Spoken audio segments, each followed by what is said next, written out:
नमस्कार, आप देख रहे हैं खबरें अभी तक और मैं हूं आपके साथ नदीम अहमद। आज गोरखपुर के उस इतिहास को हम बताएंगे जिससे आप अब तक अनजान थे। जी हां दोस्तों, एक ऐसा प्रोग्राम जो बताएगा गोरखपुर का वो इतिहास जो अब तक शायद किसी के सामने नहीं आया है। नाथ संप्रदाय की स्थापना आदिनाथ भगवान शिव द्वारा मानी जाती है। भगवान दत्तात्रेय को आदि गुरु कहा जाता है। आदिनाथ शिव से मत्स्येंद्र नाथ ने ज्ञान प्राप्त किया। मत्स्येंद्र नाथ के शिष्य गोरखनाथ हुए। गोरखनाथ द्वारा प्रवर्तित 12पंथी मार्ग नाथ संप्रदाय के नाम से प्रसिद्ध हुआ। इस संप्रदाय के साधक अपने नाम के आगे नाथ शब्द जोड़ते हैं। कान छिदवाने के कारण इन्हें कनफटा दर्शन कुंडल धारण करने के कारण दर्शनी और गोरखनाथ के अनुयायी होने के कारण गोरखनाथी भी कहा जाता है। एक समय ऐसा था जब नाथ योगियों और सूफी संतों की धारा का भारत में एक साथ प्रचार प्रसार हुआ था। उस काल में ऐसा भी देखा गया कि कुछ नाथ संतों ने सूफी धारा को भी अपना लिया था, तो कुछ सूफी संतों ने नाथ साधना पद्धति से प्रभावित होकर नाथ धारा को अपना लिया था। कहने का मतलब यह है कि यह एक ऐसा काल था जबकि जाति या धर्मगत भेदभाव नहीं था। यह साधना पद्धति का भेद हुआ करता था। ये दो भिन्न भिन्न मार्ग पर चलकर सिद्ध या मोक्ष प्राप्त करने वाली बात थी। लेकिन कट्टरवाद के कारण समाज में यह भेद स्पष्ट नजर आता है।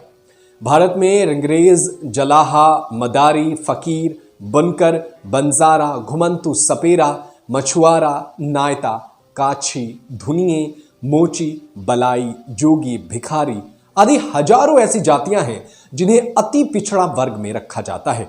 ये सभी गुरु गोरखनाथ द्वारा शुरू किए गए 12पंथी समाज का हिस्सा है। ये ठीक उसी तरह है जिस तरह के शंकराचार्य ने भारत के पहाड़ी पर्वतों, वनों, पूरियों, जंगलों, सागरों के किनारे आदि रहने वाले हिंदुओं जातियों को मिलाकर एक 10 नामी संप्रदाय गठित किया था। कबीर पंथ, दाद पंथ, उदासी पंथ आदि सभी सत धारा भी इसी गोरखनाथ की धारा के अंतर्गत आती है। गोरखनाथ के संप्रदाय की मुख्य 12 शाखाएं हैं। पहला भूज के कंठरनाथ, दूसरा पांगलनाथ, रावल, पंख या पंख, वन, गोपाल या राम, चांदनाथ या कंपिलानी, होठनाथ, आई पंथ, वैराग पंथ, जैमपुर के पाव पंथ और धजनाथ। योगी आदित्यनाथ जिस पीठ के महंत अर्थात प्रमुख नाथ है, वहां के परंपरा में कालांतर से ही हर जाति, धर्म और वर्ग की व्यक्ति गोरखपंथी किसी साधु से दीक्षा लेकर सिद्धि और मोक्ष के मार्ग पर चलने की शपथ लेता है या दीक्षा लेकर वो अपनी एक पहचान करता है। नाथ संप्रदाय से हर जाति, धर्म, समाज, प्रांत और वर्ग का व्यक्ति जुड़ा हुआ है और वहां जुड़कर वो सिर्फ नाथ ही हो जाता है। उसे नाथ योगी कहते हैं। पूर्वोत्तर उत्तर बंगाल की वो मुस्लिम जो दलित या पिछड़े वर्ग में आते हैं, उन्होंने तत्कालिक युद्ध की परिस्थिति और सूफीवाद से प्रभावित के चलते इस्लाम अपना लिया था। ये सभी कालांतर में गुरु गोरखनाथ के पंथ से जुड़ते गए। हालांकि गोरक्षा पीठ के महंत पिछले कई दशकों से कट्टर हिंदुत्व के लिए जाने जाते हैं, लेकिन इस पीठ से लंबे समय से मुसलमान भी जुड़े रहे हैं, जिसके बारे में कम ही लोग जानते हैं। पूर्वी उत्तर प्रदेश में मुस्लिम नाथ जोगियों के दर्जनों गांव हैं, जहां के मुस्लिम गेरुआ वस्त्र पहनकर खुद को नाथ जोगी मानते हैं। ये लोग पीढ़ी दर पीढ़ी से नाथ योगी ही हैं। ये हाथ में सारंगी लेकर नाथ संप्रदाय से जुड़े भजन गाते हैं। ये लोग पीढ़ी दर पीढ़ी गोपीचंद और राजा भृतहरि के भजन गाते हैं। हालांकि यह परंपरा अब विलुप्त हो रही है। ये जोगी कौन है, इनका क्या इतिहास है और उनका गोरखनाथ द्वारा प्रवर्तित नाथ संप्रदाय से क्या संबंध है, इसको आज बहुत कम लोग जानते हैं। पहले ये मुसलमान जोगी खूब देखे जाते थे, लेकिन अब बहुत कम दिखते हैं। गोरखनाथ के प्रभाव के चलते मध्यकाल में बड़ी संख्या में पिछड़ी मुस्लिम जातियों ने नाथ संप्रदाय में दीक्षा लेकर योग साधना और भक्ति का एक पंथ अपना लिया था। नाथ पंथ से मुसलमानों के जुड़ाव पर महाराणा प्रताप शिक्षा परिषद के उपाध्यक्ष और महंत दिग्विजय नाथ के जमाने से मंदिर की सेवा करने वाले प्रोफेसर यूपी मनोज सिंह ने बताया कि मुस्लिम जोगियों का जुड़ाव न सिर्फ भारत बल्कि अफगानिस्तान तक है। गोरखबानी नाम की गोरक्षा पीठ की सबसे प्रामाणिक किताब में भी मुस्लिमों के जुड़ाव का उल्लेख है। मठ में हमेशा से मुस्लिमों का खुले दिल से स्वागत किया जाता रहा है। हिंदी के प्रसिद्ध विद्वान हजारी प्रसाद द्विवेदी ने नाथ संप्रदाय पर लिखी अपनी एक पुस्तक में वे लिखते हैं कि नाथों का मानने वाली बहुत सी जातियां घरबारी हो गई हैं। देश के हर हिस्से में ऐसी जातियों का अस्तित्व है। इनमें बनाई के पेशे से जुड़ी तमाम जातियां हैं। इनमें मुसलमान जोगी भी हैं। पंजाब के गृहस्थ जोगियों को रावल कहा जाता है और ये लोग भीख मांगकर, करामात दिखाकर, हाथ देखकर अपनी जीविका चलाते हैं। बंगाल में जुगी या जोगी कहने वाली कई जातियां हैं। योगियों का बहुत बड़ा संप्रदाय अवध, काशी, मगध और बंगाल में फैला हुआ था। ये लोग गृहस्थ थे और पेशा जुलाहे या धुनिये का था।